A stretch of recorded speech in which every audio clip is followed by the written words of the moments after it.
Assalamualaikum warahmatullahi wabarakatuh. Selamat datang kembali di KS Channel.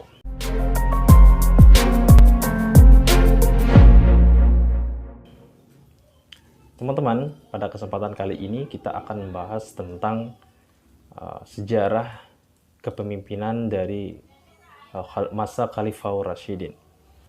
Nabi Muhammad wafat pada 8 Juni 632 Masehi. Ketika itu, umat Islam pada saat itu sangat-sangat kehilangan. Karena Nabi Muhammad, beliau itu tidak hanya menjadi seorang sosok pemimpin secara spiritual, beliau juga merupakan pemimpin politik sekaligus sebagai jenderal perang pada saat itu. Sehingga ketika beliau wafat, umat Islam kemudian bertanya, siapa kira-kira yang akan menggantikan kepemimpinan beliau yang dapat memimpin umat Islam baik dari segi politik ataupun dari segi spiritual sekaligus sebagai jenderal Islam pada saat itu. Nah, kemudian ketika beliau wafat, umat Islam pada saat itu mengadakan musyawarah, mengadakan rapat pada saat itu untuk memilih siapa yang akan melanjutkan kepemimpinan beliau. Nah, kemudian Umar pada saat itu menunjuk Abu Bakar sebagai khalifah pertama yang akan memimpin umat Islam. Nah, ketika pemilihan Abu Bakar umat Islam saat itu semuanya menyetujui hal tersebut. Karena kapasitas dari beliau, dari Abu Bakar itu sudah tidak dapat diragukan lagi. Beliau adalah orang yang pertama kali masuk Islam. Selain itu, kesolehan beliau itu juga tidak bisa diperdebatkan lagi. Sehingga baik dari kaum muhajirin ataupun dari kaum ansor, semuanya menyetujui, mendukung dipilihnya beliau sebagai khalifah pertama. Nah, di masa pemerintahan Khalifah Abu Bakar ini, Islam pada saat itu sedang diapit oleh dua kekuatan besar. Yang pertama ada Kekaisaran Bizantium dan yang kedua ada Kekaisaran Sasanian atau Kerajaan Sasanian yang ada di Persia atau Iran pada saat ini. Nah, ketika awal Khalifah Abu Bakar ya, umat Islam pada saat itu, negara Islam pada saat itu masih belia, ya masih muda. Kemudian sepeninggal Nabi Muhammad banyak kemudian terjadi pemberontakan dari kaum Yahudi pada saat itu yang berada di bawah kepemimpinan umat Islam, negara Islam pada saat itu. Di mana menurut logika dari mereka itu ketika Nabi Muhammad wafat, maka kemudian perjanjian yang dilakukan ketika Nabi masih hidup itu kemudian gugur.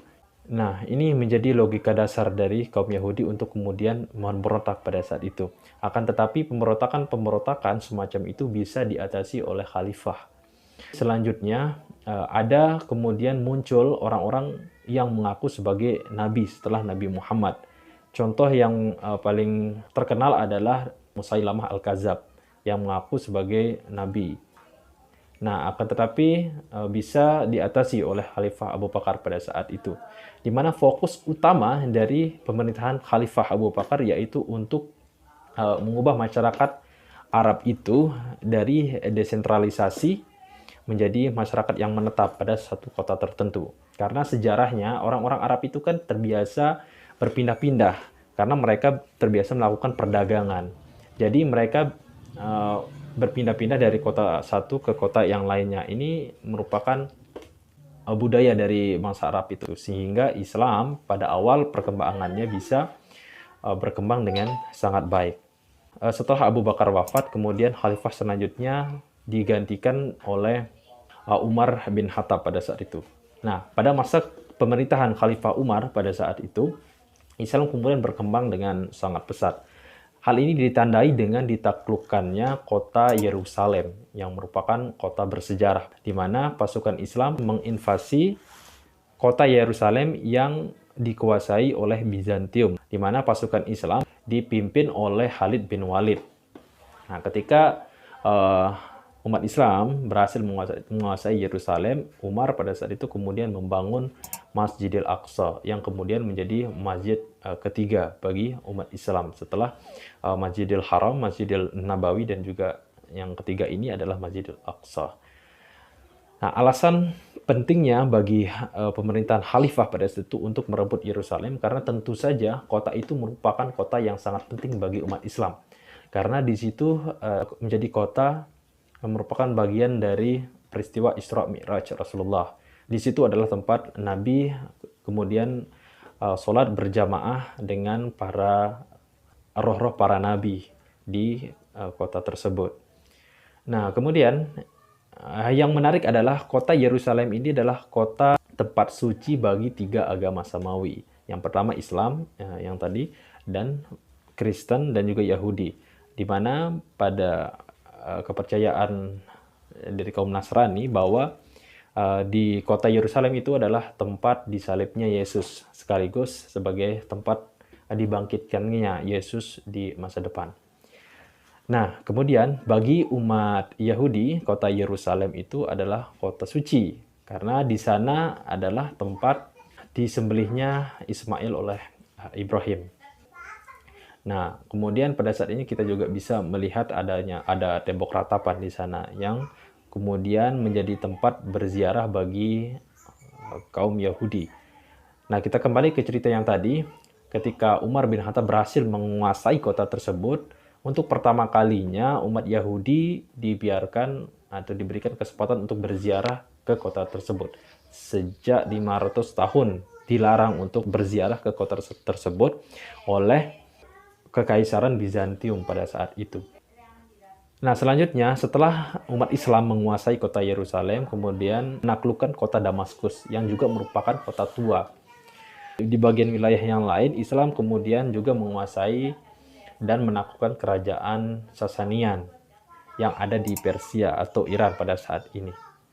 Nah, ketika kekuasaan Khalifah Umar ini berakhir, kemudian Khalifah ketiga dilanjutkan oleh Utsman bin Affan, di mana ketika masa kekuasaan Khalifah Utsman ini untuk pertama kalinya ada dugaan nepotisme terhadap pemerintahan Khalifah, karena Khalifah dianggap telah mengangkat gubernur-gubernur atau orang-orang yang duduk di pemerintahan itu dari kalangan keluarganya sendiri, dari kalangan keluarga Umayyah.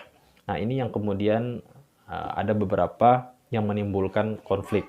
Akan tetapi konflik-konflik semacam itu tidak menimbulkan suatu pergerakan besar, pemberontakan besar pada saat itu. Sehingga ya khalifah itu aman-aman saja gitu. Dan Islam kemudian tetap berkembang pada saat itu. Nah, akan tetapi justru yang menyebabkan kekacauan adalah sekelompok kecil pemberontak yang kemudian sekelompok kecil pemberontak ini mendatangi kediaman Khalifah Utsman di rumahnya dan kemudian membunuh Khalifah pada saat itu ketika Utsman sedang membaca Al-Quran di rumahnya sendiri. Nah, akan tetapi Utsman bin Affan tidak kemudian meminta sepupunya Muawiyah untuk mengumpulkan pasukan di sana di kota Madinah untuk menghalangi pemberontakan tersebut, tapi beliau membiarkan saja karena beliau tidak ingin terjadi pertumpahan darah di kota Nabi, yaitu di kota Madinah. Dan akhirnya Khalifah pun wafat dan kepemimpinan Khalifah kemudian dilanjutkan dengan dibaiatnya Ali bin Abi Thalib sebagai Khalifah keempat. Nah, pada masa pemerintahan Ali, beliau mendapatkan tantangan yang sangat besar. Karena di sisi lain ada keluarga Umayyah yang berusaha terus menekan kekhalifahan untuk diusut siapa yang telah membunuh Utsman bin Affan. Kemudian untuk dilakukan pengadilan, untuk diadili dengan seadil-adilnya. Akan tetapi pada saat itu Ali tidak mau terburu-buru untuk mencari siapa pelakunya. Beliau berfokus dulu untuk menyatukan umat yang sedang terguncang pada saat itu. Nah, ini yang kemudian menimbulkan ketidaksetujuan dari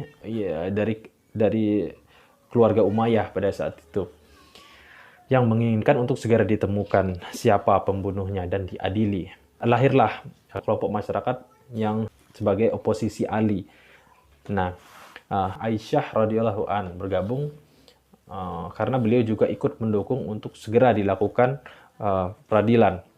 Nah, ini yang kemudian pada akhirnya perang saudara umat Islam untuk pertama kalinya itu tidak dapat dihindari antara khalifah dengan oposisi pada saat itu, yang kemudian pihak oposisi ini kemudian dipimpin oleh Aisyah radhiyallahu an. Perang ini disebut sebagai perang Jamal atau perang unta. Disebut sebagai perang unta karena Aisyah pada saat itu ketika berperang itu menunggangi unta dan juga pasukan-pasukannya yang lain. Perang terjadi di kota Basrah di Irak, yang mana perang ini terjadi selama 3 hari, yang kemudian dimenangkan oleh kubu Khalifah Ali bin Abi Thalib pada saat itu. Nah, Aisyah kemudian diamankan dan dihantarkan kembali pulang ke Mekah. Nah, setelah peristiwa tersebut, Aisyah itu tidak ingin lagi terlibat dalam dunia politik, yang mana menurut beberapa riwayat mengatakan kalau beliau telah menyesal karena ini menimbulkan banyak sekali korban jiwa, ribuan umat Islam wafat akibat peristiwa tersebut. Adanya provokasi dari orang-orang ataupun kaum yang membenci Islam pada saat itu untuk melakukan adu domba, sehingga terjadilah perang saudara tersebut. Nah, setelah peristiwa tersebut, kemudian pemerintahan Ali berakhir. Ali kemudian terbunuh oleh salah satu orang dari kaum Khawarij ketika beliau sedang sholat subuh. Nah, setelah berakhirnya masa kekhalifahan Ali bin Abi Thalib, kemudian estafet kepemimpinan Islam dikuasai oleh keluarga Umayyah, yaitu oleh Muawiyah, yang menandai awal berdirinya kekhalifahan Umayyah, dilanjutkan oleh kekhalifahan Abbasiyah. Sekian, terima kasih sudah menyaksikan. Assalamualaikum warahmatullahi wabarakatuh.